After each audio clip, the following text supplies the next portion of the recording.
Hey everybody, welcome back to Post Status Draft. This is another interview in our agency journey series. And I've got a dear friend, longtime friend in the WordPress space, one that Lindsay and I love to spend time with. And I love to follow everything she's doing because she's a true leader in this work. And so I've got Sheryle Gillian here from CauseLabs. And Sheryle, welcome to the podcast. Thank you, Cory. Love being here. So, Sheryle, could you tell us a little bit about yourself? Because I could brag on you all day, but also one about yourself, and then tell us what CauseLabs is today. All right. So my name is Sheryle Gillian. I am the CEO and My name is Sheryle Gillian. I am the CEO and co-owner of CauseLabs. My other co-owner is Michael Gillihan. He is my partner in business and in life. We weren't always the original owners of CauseLabs, however. I joined the company back in 2010. Started as a project manager and had just really sat in a lot of different seats and roles in the company. I feel like most of the opportunities I was presented, I said, yes, I'd love to do that. But when I was presented with the opportunity to become the CEO of the company, I said, heck no. I do not want to do that. And that was about the time that I met Cory, Lindsay, and a few others in the WordPress space. Michael was already very involved in WordPress and in the digital agency space. And they all encouraged me that this is something that I could actually do. We'll get a little bit more into my story later, but where CauseLabs is today is a little bit different from where it started. Or maybe we've just revamped how we've approached things. It started as a web agency back in 2003, and very quickly, it started to evolve into something different from that because the technical space was evolving. By 2008, iPhones were big and mobile apps were a huge thing, and we really just transitioned into a mobile app company, both for Apple and Android.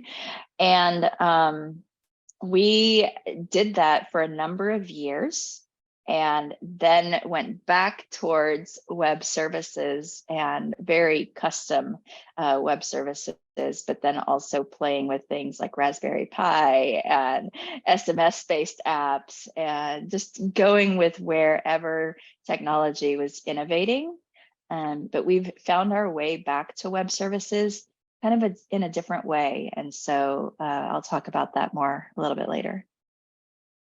So today, can you talk about your team and most of the clients? I know a little bit of this, but I want everybody else to hear too. So CauseLabs today, who do you all end up attracting and also going forward to find them?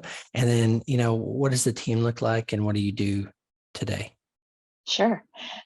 So the team I'll talk a little bit about because it has transitioned since the pandemic, and also just the landscape of the tech space right now and hiring in the tech space and what people prefer or what I perceive people prefer.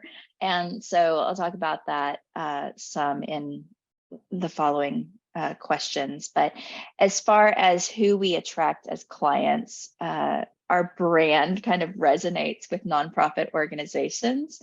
And we established our brand well after the company was already going. I think I helped the company rebrand to CauseLabs in 2012. Is when we did it. So, 2003 to 2012, it was a number of different names, mostly related to high def. But what we found when we started a sales department and actually getting out there and doing sales and not just referral based work is that people thought high def was audio video, and we didn't do audio video. And so we looked at our core values and looked at what our team cared about and the best projects that we had and the companies that we wanted to work with. And we rebranded to CauseLabs. That made a lot of sense. The labs portion of it being kind of related to that innovation that I was talking about and always driving forward with new tech, and the cause part really aligning with the type of work that we wanted to do and what impact we wanted to make on the world. In a couple years after that, I helped the company become a certified B Corporation. And again, that really attracted nonprofits, social enterprises, and the types of companies that are very purpose-driven. That doesn't mean that we haven't worked with any for-profit companies. We certainly have. In fact, I think over my head here is Lego, a brand that most people recognize. We worked with their girls line and their education department. So again, still very aligned with our values. And we discovered in working with them that for-profit companies could actually have a great impact in the world. For example, they were starting to look at sustainability and the plastics that they use for creating Lego bricks. And so we saw that any company could actually have great impact on the world. And we believe that business can be used as a force for good. So it doesn't matter what kind of business you are. So we do work with all kinds of companies because of that. Yeah, I remember, I think you were the one that really introduced me to B certified companies. And I was like, oh, this is magic. This is the way business should be.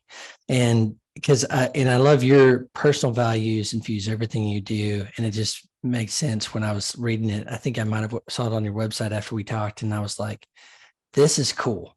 This needs to happen more and more.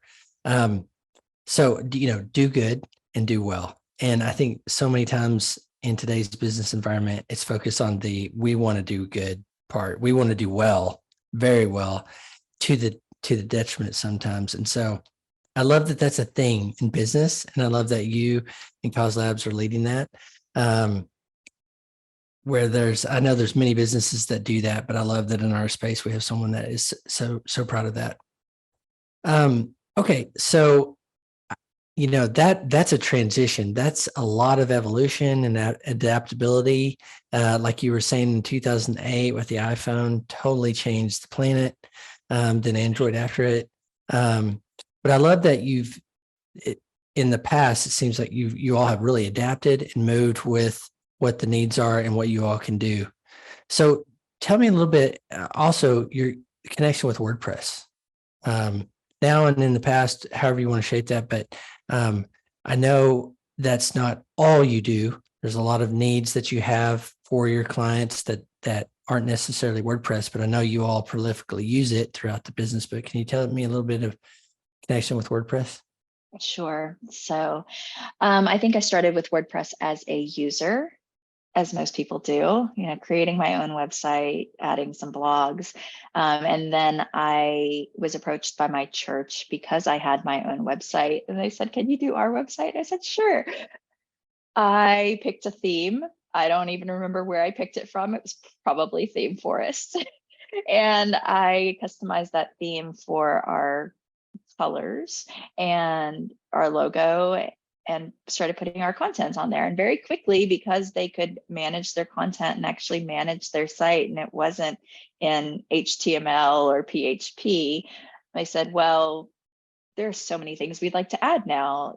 Can we add scheduling for our childcare department? Can we add, these podcasts, essentially, before podcasts really were a thing, but the sermon recordings so that people could listen to them if they couldn't make it to the service. And I think that through that, I was learning a lot about what WordPress was capable of doing.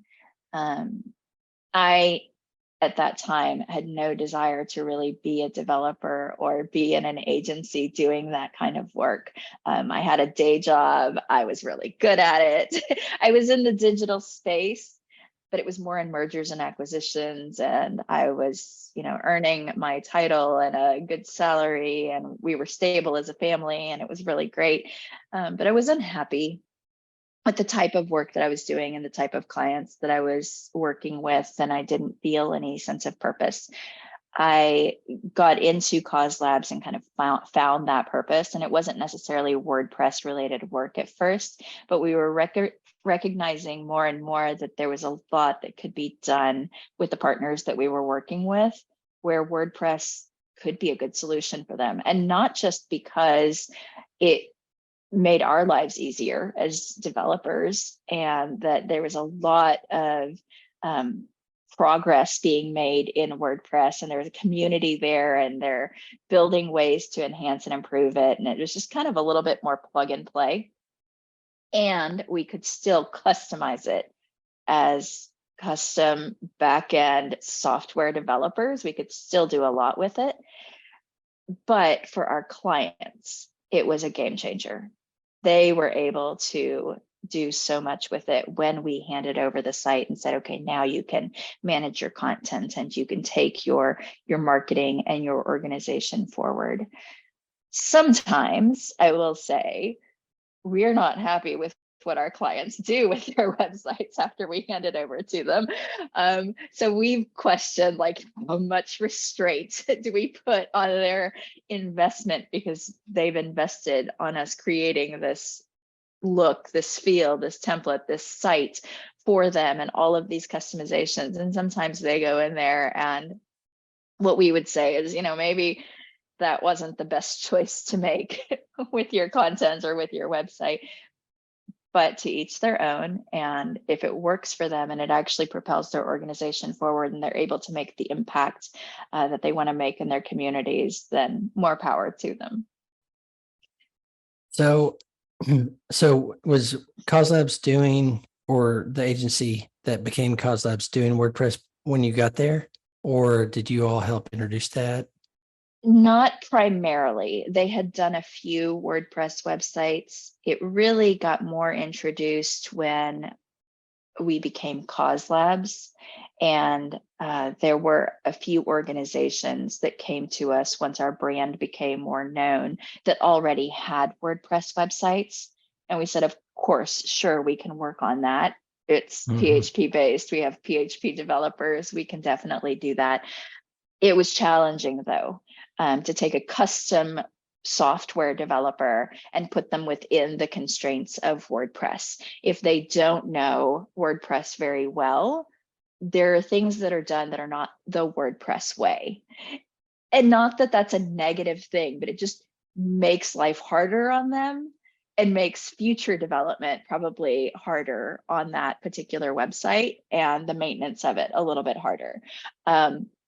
Once we started hiring WordPress specific developers and those who really knew WordPress, the maintenance of those projects became a lot easier. And so I think when I took over as CEO, we started to make some of that transition. And when Michael and I purchased the company in 2018, we definitely have shifted more in that direction.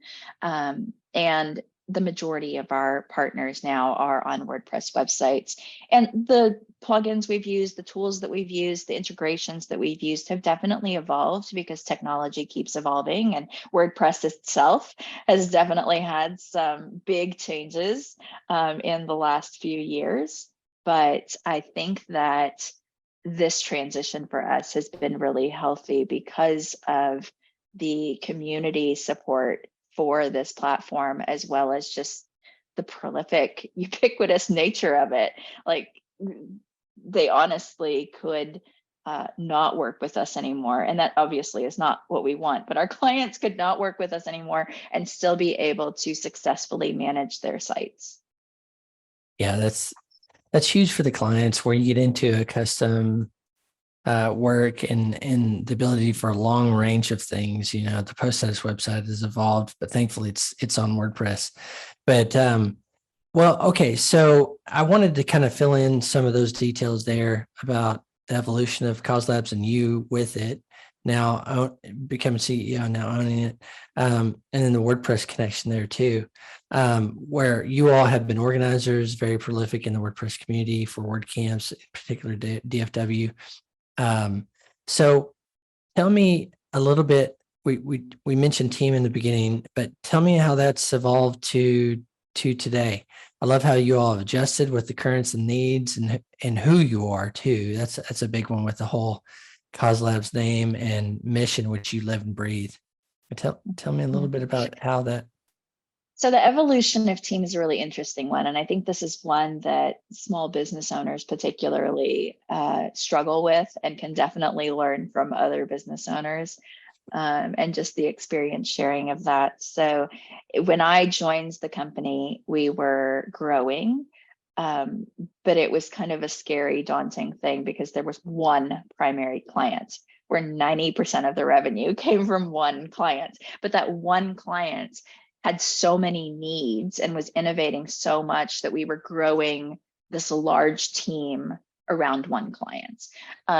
When that client had any kind of downturn and reduction of their contracts, then it was inevitable that we had to also reduce our team. So it's like we were only staffing for them, which is why we evolved into, okay, well, we need a sales department. We can't just rely on one or two clients to kind of sustain our company.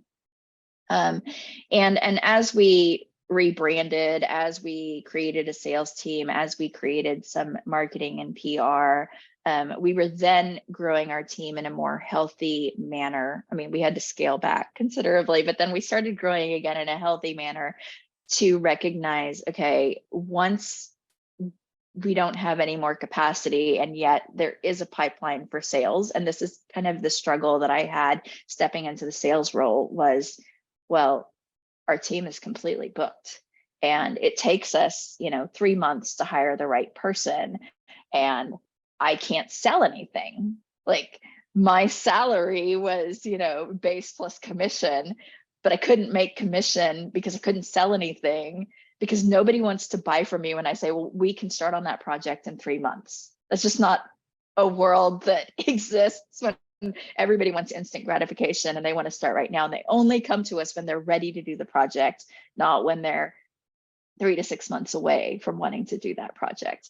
And so that was a challenge in figuring out, okay, do we keep everything internal or do we start hiring contractors? And so that is kind of the evolution of how we got into working with 1099s and finding some trusted contractors that we could work with, and understanding what it meant to work with someone outside of our company and still have quality work. And then, we had some downturn again in sales and marketing, had to scale our team back again, grew our team again, scaled back again, grew our team again. When we took over as owners in 2018, we had already scaled back considerably as a company and then started growing like crazy. And not because of one client, because we had a number of clients, probably more clients than we had ever had before. And so our team just grew to a point where we were almost 18, which is large for us because we're small but mighty. And we really hadn't, developed a system where we could have hundreds of clients. We only accept about 20 per year. And in this particular time, we were almost to 30 clients, which was a lot for us, and not small website rebuild clients, but very custom development, long-term project clients. And so we grew, and the pandemic hit right after we had done a ton of hiring and hired some really excellent people. And the pandemic not only affected our revenue because of canceled contracts, because of the reallocation of funds for those organizations, and who can blame them? We were all kind of in crisis at that time, but also the struggle of team morale during a time when we couldn't be together and everybody was dealing with their own stuff, even personally in their own homes. And even though we were already a virtual remote team, we struggled to support each other through this because we were all going through it. And it wasn't one person that was struggling, it was everyone that was struggling. And we just didn't know what was going to happen next. The world was spiraling in so many different ways, not just because of the pandemic. And so we scaled back again, some intentionally and some because of people finding other ways to find purpose and happiness in their lives, which I'm grateful that, we have that value, that we can gracefully accept that. Some of those were a little bit challenging and hard, and a few of the decisions were very critical team members that I wish that we could do over, how that transition happened. However, as we scaled back, we started to recognize that the world was looking different from a hiring perspective. And during what I guess the world was calling the Great Resignation, freelance jobs started popping up everywhere, and the gig economy is huge, and people prefer to work their own schedule and work flex time and contract, and especially in the tech space, that's huge. Either they're working for a staffing agency that allows them to contract where they are an employee, but it's a contract with everybody else, or they have their own LLC or their own sole proprietorship, and they're just freelancing and working for multiple agencies. It is healthier for the developer, the designer, especially if agency work is feast or famine. And so when your agency is in famine, they're always questioning, do I still have a job tomorrow? And that's a struggle. And when you can work with multiple agencies, it kind of alleviates that stress. And so I understand why our particular industry has moved towards that kind of work, but it has posed challenges for hiring core team members. Yeah, I hear that across agencies that, a lot of the WordPress companies were remote, like you all, for a long time. Pandemic, if a lot of other businesses got introduced to it real quick, but that was also a benefit to working at some of the agencies in the past, I've heard. And then, yeah, that just shook I think all businesses and organizations felt some ripple effects from the pandemic, for sure. I hear that quite a bit. And then the new challenge, like you said, is, do I want, people going, okay, do I want to go into an office 8 to 5? And then the shifting of all of that has had ripple effects. But I love how you all have adjusted and adapted to that. So, one thing that occurs that I want to talk about is, I know you from a personal friendship, but also when you follow what you do, you have a very heart-centered approach to your leadership and your work. And I want to ask you about that. Tell me more. I hear the word when I think of you as, obviously stewardship in the work you're not just the clients you have, but how you approach your work. And so could you tell me a little bit more about that? Because even the fact that it's named CauseLab is really, that's not just a brand. It came from your DNA, your values, your heart approach to everything you do. And it happens to be called CauseLabs, which I think is perfectly reflective. But could you talk a little bit more about that and your thoughts on, everything from stewardship? We touched on a little bit with B Corp stuff, but there's more to this. And I want to give you some space to share that. Sure. So first, I will say CauseLabs was an internal program that we had for innovation as a team, and that's where the brand actually came from. We as a team were already using the word internally, and we decided, well, this should just be our public brand. So it evolved as a team effort, which was really beautiful because we all believed in it and we could all support it. And it was really easy to make the brand transition because everybody on our team was already in support of that and was gung-ho about it. But to tell a little bit about, how we've gotten to where we are today, I have to tell a little bit of a story. As I mentioned, I was in a digital firm helping with mergers and acquisitions, and I was not finding my purpose in that work. Michael said, I think I've found the perfect job for you, which was High Def, now CauseLabs.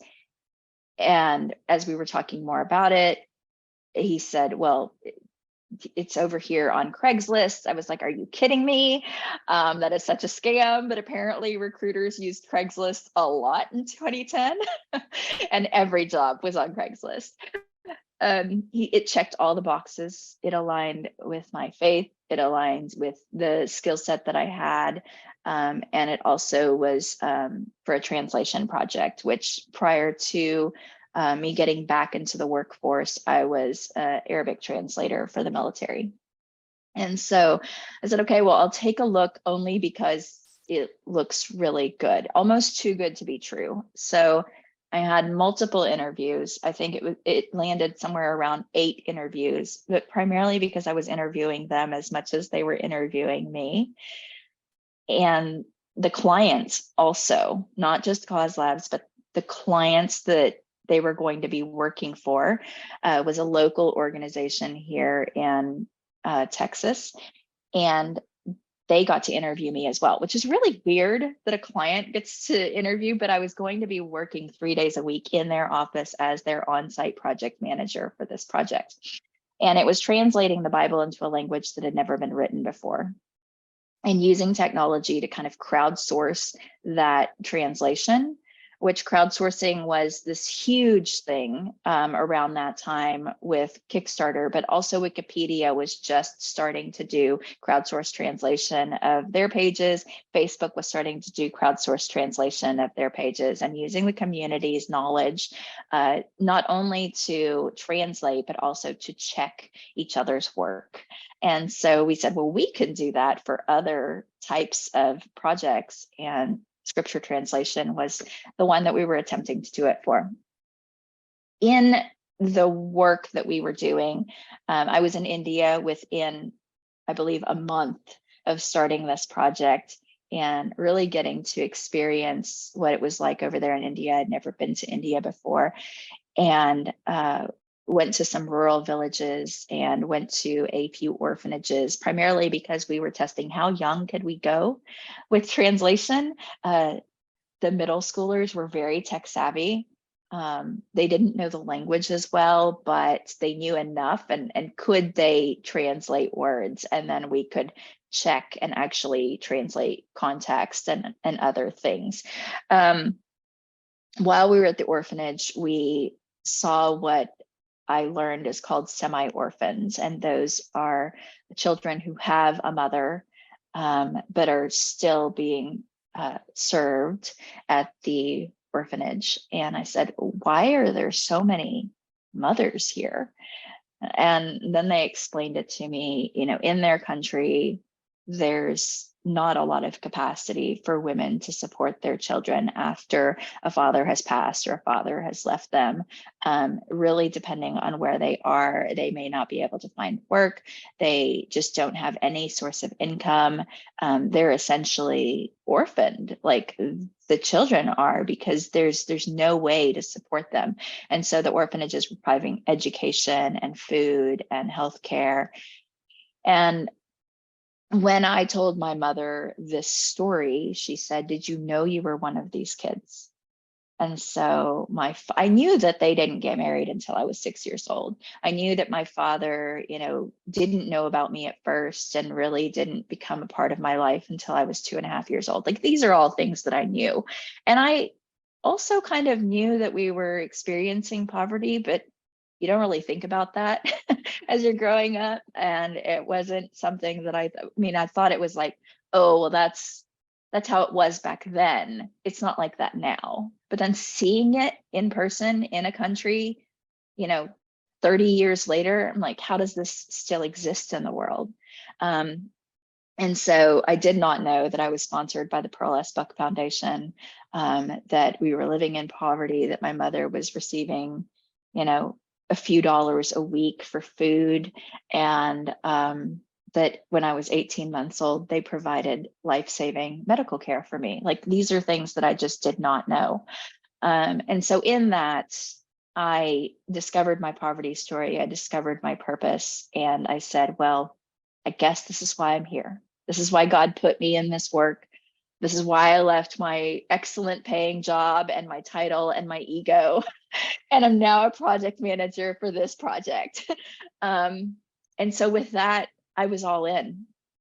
And that's actually how I grew at the company. And that's how, I got into the storytelling of the work that we were doing, not just at the company, but for our clients, and being really motivated and being, all about their mission when I was a project manager.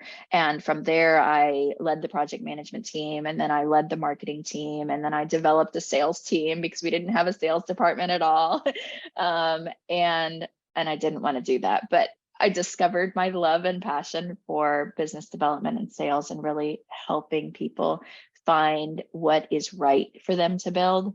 And that eventually led to why the CEO and founder asked me to be the CEO of the company.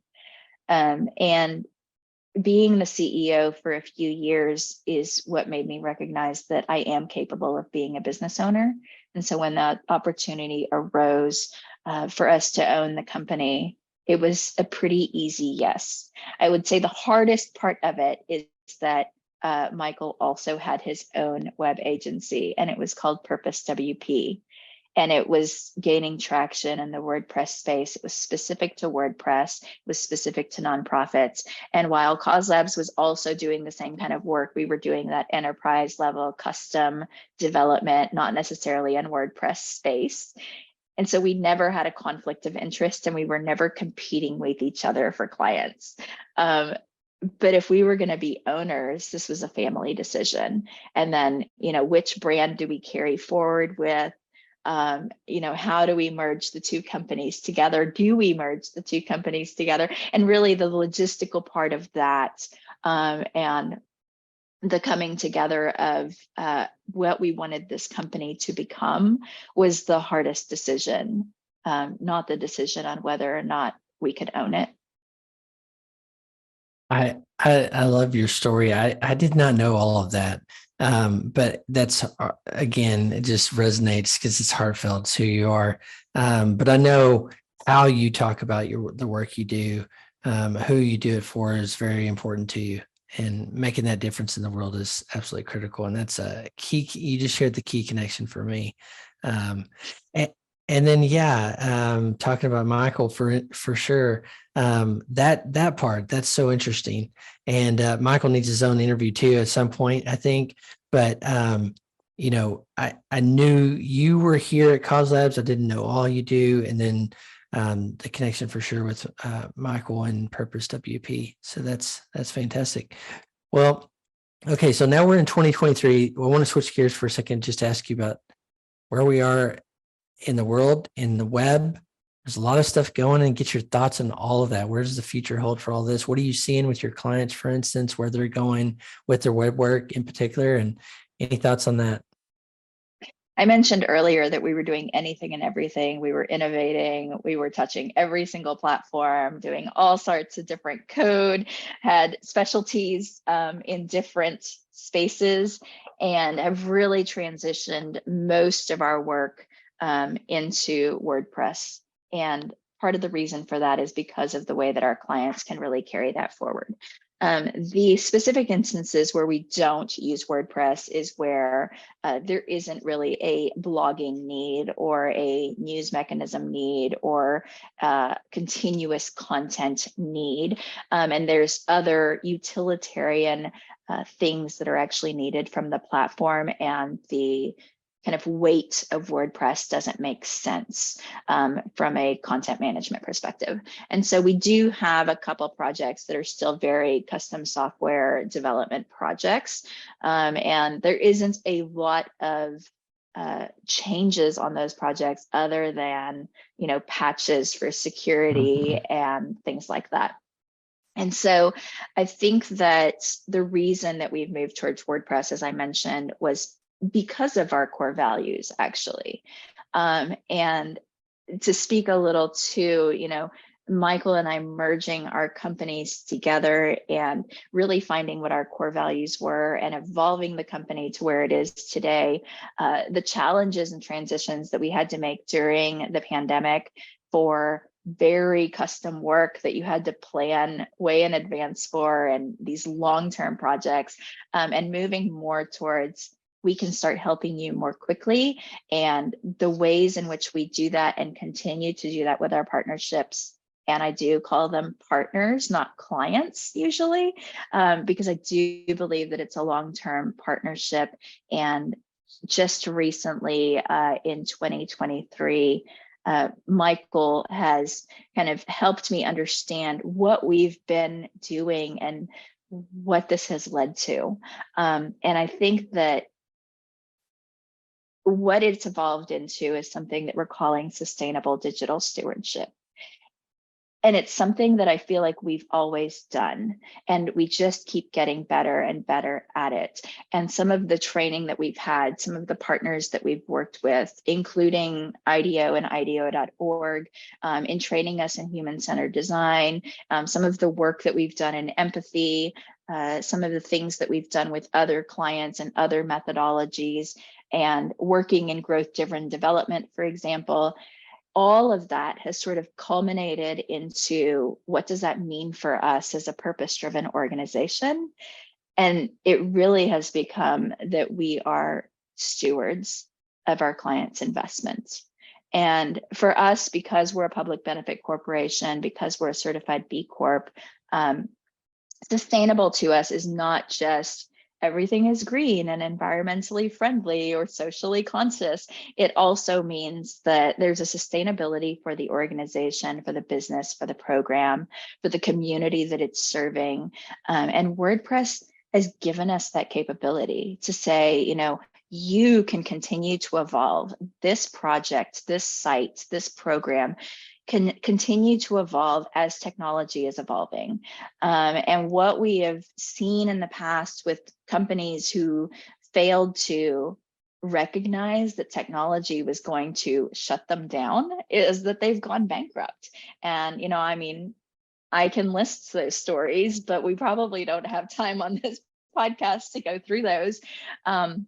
However, those little iterative changes that you can do with an organization to continue to steward their digital footprint and their digital ecosystem, to allow them to make minor shifts over time, rather than doing a very expensive website, one and done, hand it to you, okay, go about your way, and just continuing to partner with them, helping them to understand and be the technical partner that says, hey, by the way, you know, right now, for example, AI content is huge. There's a lot of different tools. I'm not going to list them by name. There's a lot of different tools that you can use for that.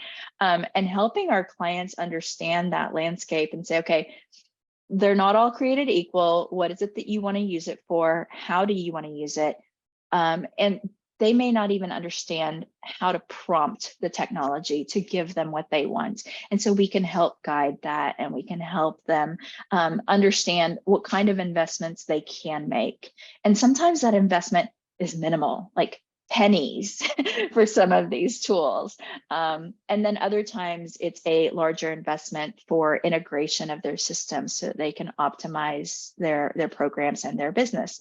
And so just stewarding that for them. And it's more than just their website, because today I believe that a website is never just a website. A website is essentially how you run your business. Are you doing e-commerce on your website? Are you delivering resources on your website? Are you filtering those resources? Are you delivering a learning management system, for example? Do you have memberships? Do you have a community? Are you building a network? That's not just a website anymore. You're building a whole program and a whole digital business, but there's so much that comes into that. There's the security pieces that come into that. There's the training of your staff that comes into that. There's the continuous investments that you make to maintain that. There's the things that you can eventually do and dream about because you didn't know that was possible, but oh, by the way, there's a plugin that helps make that possible. It just opens a lot of doors, but sometimes those doors are scary to open. And so having a steward that can help you understand that is really beneficial. And I think that every agency essentially is a steward of that. I just think that not every agency is necessarily looking at it from the client's perspective. And that's something that we, I believe, have always done just because of our core values. And so now we're just branding it. Now, I love that too. There's two parts to that. One is I love when you said website is your business, because particularly I've heard of it, seen it through COVID, is so many physical, brick and mortar businesses couldn't operate and were forced to do. The classic example I hear a lot is like a yoga studio, someone that has, in-person stuff forced to look at in a good way. I think this is all a good thing that it pushed business to see there is more to business than just that brick and mortar. There's so much more opportunity, and the increasing value of seeing website as your business, as you said. And then the second part, I think I didn't fully understand it at first, and now I do. But because if I just reflect back on all the agencies and my own needs for website work, you think to yourself, there's always a season. We start the website, we get it going, and then at some point, what happens next? Like there's changes that need to be made, and the ability to have something like WordPress that is going to be there, like you said earlier, where there are thousands of people that know way more than that. Hundreds of thousands of people that know how to build with WordPress, what it is, the kind of WordPress way too, and that the ethos of the open source software is incredible in keeping that going forward. But back down to what you said is thinking about that. Oh, we might be focused on launching this website or building this project for them, but at some point, well, there's maintenance all along. At some point, things are going to change. They're going to need to adapt and evolve that too. And I love that thought and value that you all have is it's about the now, but it's also about the later when you want to do something different or grow or what are those things. So well, I mean, our sustainable vision. businesses evolve. Yeah. I mean, my business is not what it was 10 years ago. Your business is not what it was 10 years. We Yep. evolve, our businesses evolve, technology evolves. We need to be able to adapt with that. Yep.